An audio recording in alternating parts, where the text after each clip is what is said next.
can be very, very easily overwhelmed. Lots of Templar here are going to be showing, oh, the power of Storm.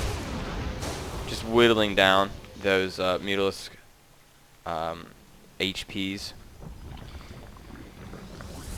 And the thing is like the more Mutalisks you have, the more effective this Templar play can be against them, because they bunch up so well. Only 2 or 3 storms are really needed to encompass that whole army, although he is doing such a good job of not balling them up entirely. You can actually see each individual Mutalisk. And lots of stalkers down here are going to be throwing down lots of cannons. The problem with going Mutalisk multiple times is once the jig is up, like, it's very easy to know what you need to do to counter it. Although, wow, this is a huge number of Mutalisks. Wow, he's actually opting to fight here. It was interesting. I think that fight went in the Protoss's favor. Although now that all these Templar are down here, he's probably going to try and move around. Although with this one Archon and this one High Templar is going to be able to storm. Maybe not, because he's going to get sniped. Oh, yeah, this is where this is bad. But that Archon got taken out very quickly. But oh my goodness, so many cannons and so many Mutalisks. This is crazy. Yeah, and with this taken out, he might actually be able to snipe this Nexus, which I would suggest doing. Nice, he's moving the, gonna spread those mutas out. Yeah, and there goes the Nexus, and then he's gonna be able to get out, and there goes 1/3 of the Protoss player's economy.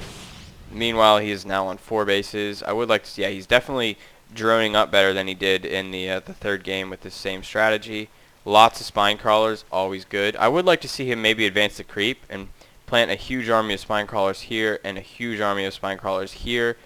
He's going to have to defend, you know, all these bases with this, but the way these are right now is leaving this expansion really vulnerable. Of course, the joy of having Mutalisks is if your opponent ever decides to attack you, you can punish him by taking out all of his expansions. And wow, there's a very heavy saturation here while he rebuilds the main base.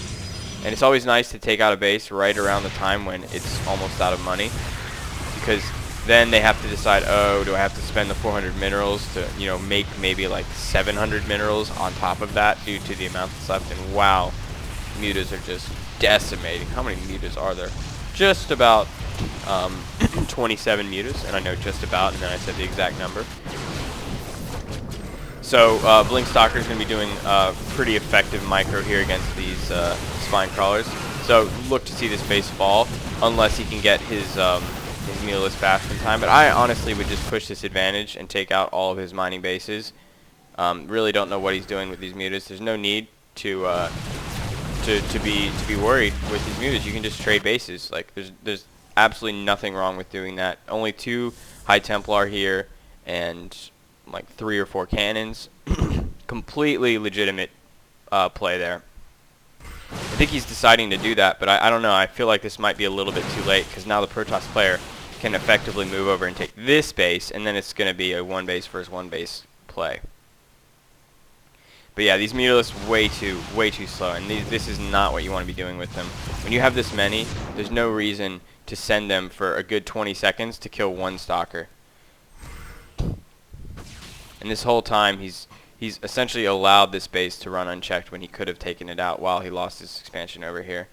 That's pretty ridiculous that Haypro was able to get this out. I would like to see a Nidus Worm down here and put one up here. That way, whenever this hatchery is about to go down, you can just evacuate all your drones into the Nidus Worm, pop them out wherever you want. You could even start taking this base, which he's doing right now, and just kind of, you know, have less drones than you need for your bases, but just have Nidus Worms everywhere. That way you can, oh wow, this is great transition.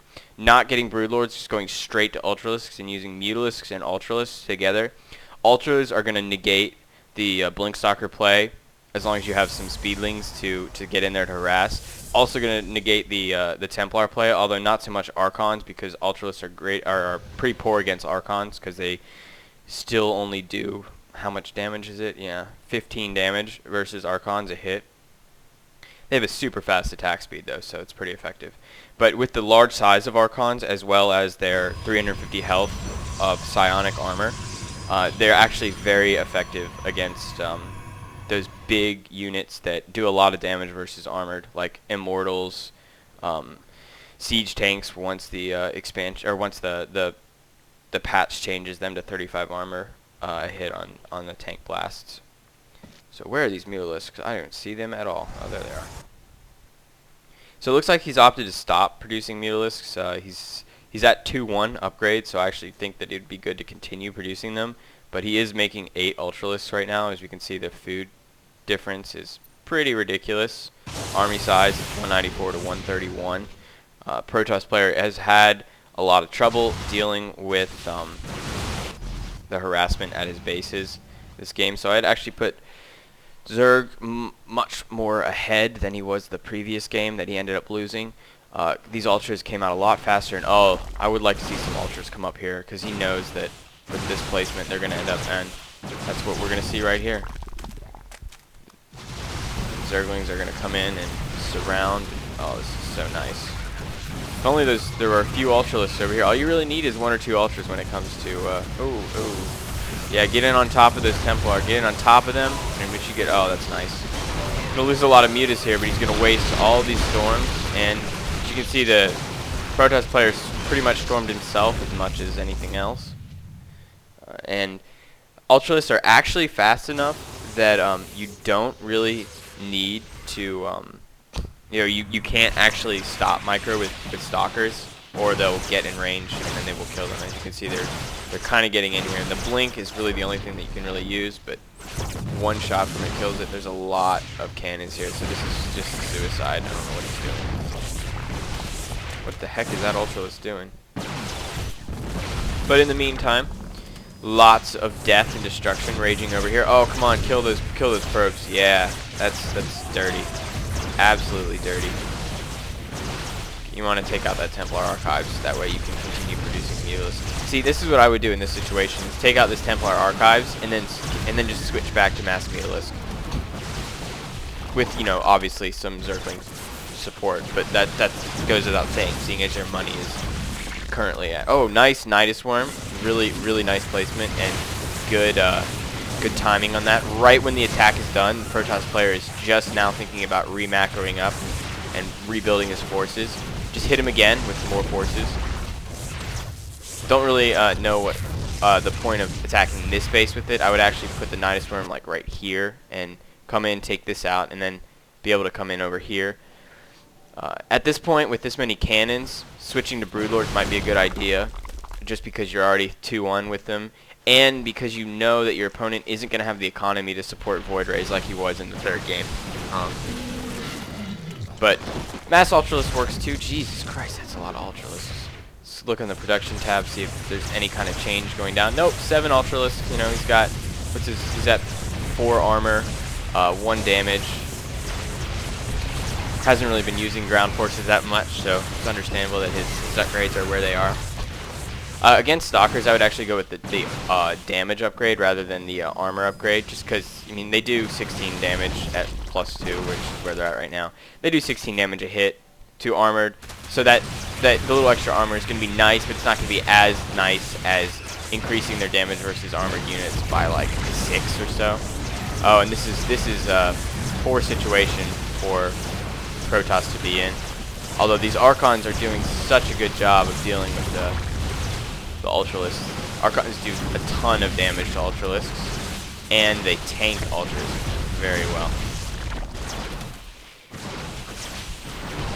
Oh man, he actually ends up defending it, and that's a lot of Ultralisks that he's thrown away. Really need some Zerglings in there to support with those Ultralisks. You really need a strong number of them. Oh my goodness, just Nidus Worms left and right, just moving in. That's what's great about this. Oh, there's another one. This kind of Nidus Worm play is whenever you're putting the pressure on, the Protoss player just gets overwhelmed because he doesn't actually have enough time and enough forces to kill these like Nidus Worms. And so it's pretty obvious to me that Zerg has won this game. He's on like 4 bases, or he's 3 mining bases. Protoss is down to 1 mining base. He's got no production facilities. He's got essentially just a handful of stalkers that are holding the line like crazy. These are fighting Ultralisks, and they've all got like 1 to 3 kills. It's pretty ridiculous. But, the Zerg just overwhelming power is going to end up coming in here and eventually winning this game. So really interesting game. So many workers here. There's more than 2 full control groups of workers. Great game. You can see how the transition from Mutalisk straight to Ultralisk was way more effective than the transition from Mutalisks to Broodlords to Ultralisks.